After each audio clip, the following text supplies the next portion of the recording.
Abych vám to uvedl na pravou míru, proč tu visím hlavou dolů. Bylo by dobré začít od znova.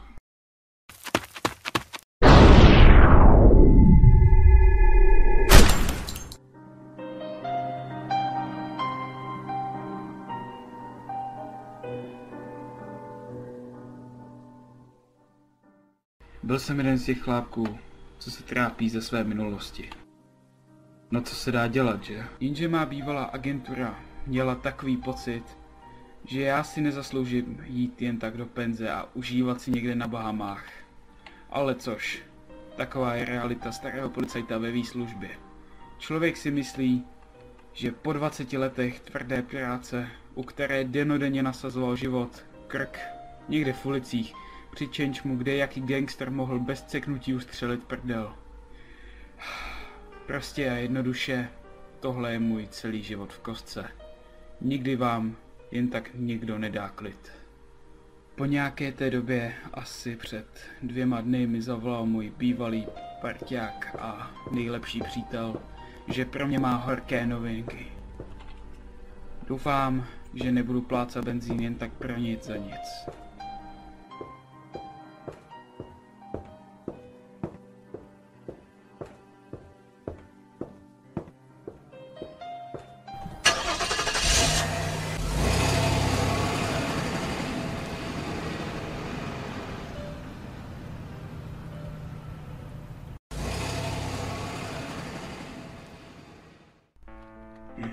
Nuže dobrá, tak jsem tady. Vůbec se to tu nezměnilo. A bych mohl jít dovnitř.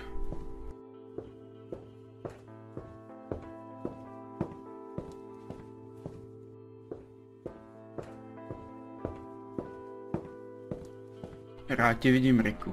Já tebe taky, Jamese, ale bože, vypadáš, jako by si vysedával na baru dennodenně. Hele, mý starosti nech mýma, nepřišli jsme sem rozebírat můj život, ale když už si u toho, jak se má tvá rodina, co žena, co děti? Sara se má fajn, čekám s ní teď druhé dítě. A malý Tomas teď s vyznamenáním udělal 1. stupeň. To rád slyším. Proč už si taky nenajdeš ženu a neusadíš se? Založ rodinu a už se s tím netrap. Ty za to nemůžeš, to se stalo předate. To byli ti feťáci, a ne ty. Nech mě bejt! Co jsem ti řekl, nerozebírej můj život. A za to, co se tenkrát stalo, můžu já. Umřel tam i můj bratr, na kterým to všechno testovali. Myslíš, že mě to nesere? Dal jsem mu slib těsně předtím, než zemřel, že si nedám pokoj, dokud jeho vraha nenajdu. Přesně proto jsem nešel na tvou svatbu, protože furt mi předhazuješ minulost. Ale já... Mlč už, prosím tě. Jen mi řekni ty tvý noviny. Jamesy, když neká. Tvého bratra zasáhla ta exploze. V tom baráku bylo to dálkové řízené. Vážně? No nekecej, to by mě nenapadlo. Nech toho sarkazmu. Zjistil jsme, odkud ten výstřel šel. Šli jsme tam a daná oběť tam jak si nechala zásobník. S otiskama prstu. Ty si myslíš, že by byl vážně někdo tak blbý? Každý zločinec je rád naháněn a nechává za sebou malé kousíčky, které tě k němu vždycky dovedou. Jestli chceš, zavedu tě na místo, odkud střílel. Tak dojez a pojedeme.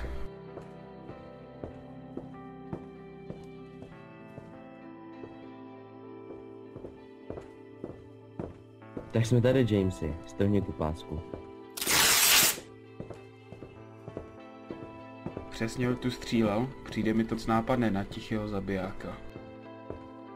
Ale měl přesný výhled na oblast, pojď se můj dalekohled a podívej se. Jsou tam ještě policejní pásky. Bože brácho, já tě pomstím. Tohle je zatím všechno, co jsme zjistili, Jamesy. Díky, Riku, udělal si toho víc než dost. Moc krát ti děkuju. A omlouvám se za věci, které ve vzteku řeknu. Ale nesu pořád ten pocit viny za Nika. Byl to skoro ještě kluk. Blbej projekt. Hele, a co to vůbec byl za projekt? Zajdem na sklenku a povím ti to. Počkej, co to je? Co je?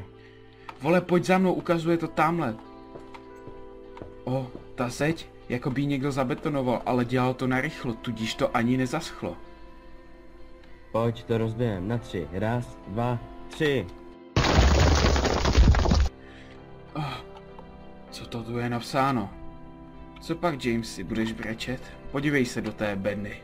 Přesně tím jsem zabil tvého feťáckého vrášku. Už ti to začíná docházet, co? Ale kdo pak jsem?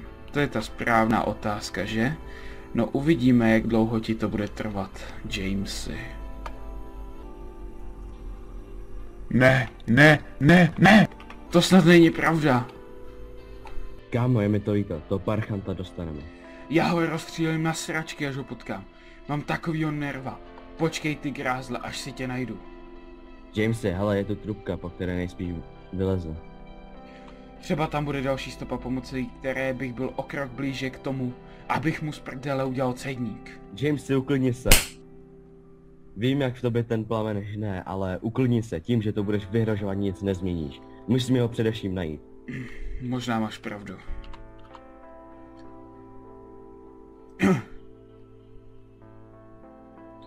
Hele, tady je nějaká plachta. Pomož mi ji stáhnout.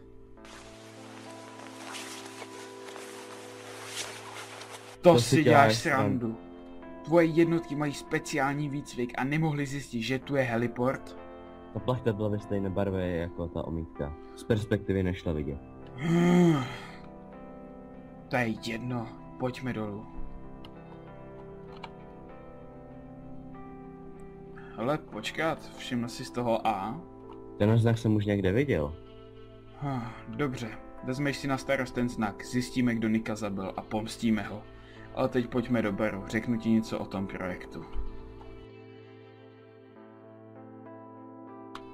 Riku?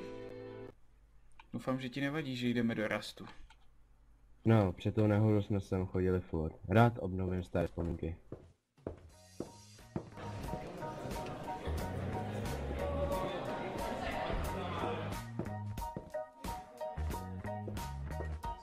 Zdravím, tak co si nezdáte k pití? Dám si jednu skotskou sledem. Mně přinese též. Dobře, hned to bude. Tak dobře, a teď mi můžeš povědět něco o tom projektu, ne? Tak tady to je. Jedna pro vás, druhá tady. Děkuji. Dobře, řeknu ti to, jak to bylo. Jak jistě víš, tak Nick byl marňák a armáda měla nový projekt pod krycím názvem Valkyra. Což měla být látka, která se vpichovala do žíly a měla zlepšovat reflexy, výdrž, nespavost a imunitu. To je za kravinu, o tom jsem nikdy neslyšel. Já vím, bylo to utajované. Řekl mi o tom Nick, ale vláda nepočítala s tím, že ta látka bude návyková. A poté nějaký gang přepadl armádní transportér s mnoha přepravkami a s tou danou směsí. A prodávali je na černém trhu. O tom jsem slyšel, dostali jsme hlášení o přepadlém transportéru. No a aby to nebylo všechno, Nick se stal závislý na té látce. Potřeboval další dávku a víš, no půjčil si peníze od nějakého gangu.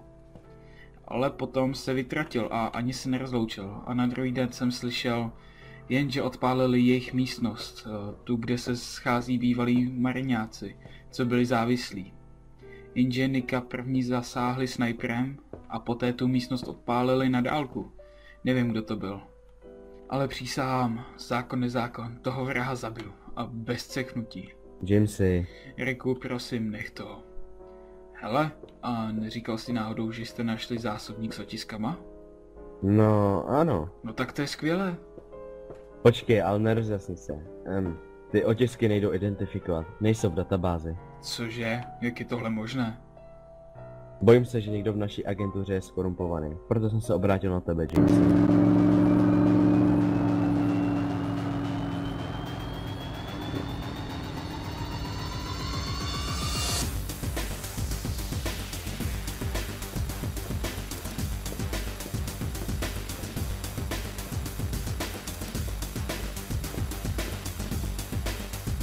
Dobře, hlídej tady, ať nikdo nejde ven ani dovnitř. Jasně, šéfe.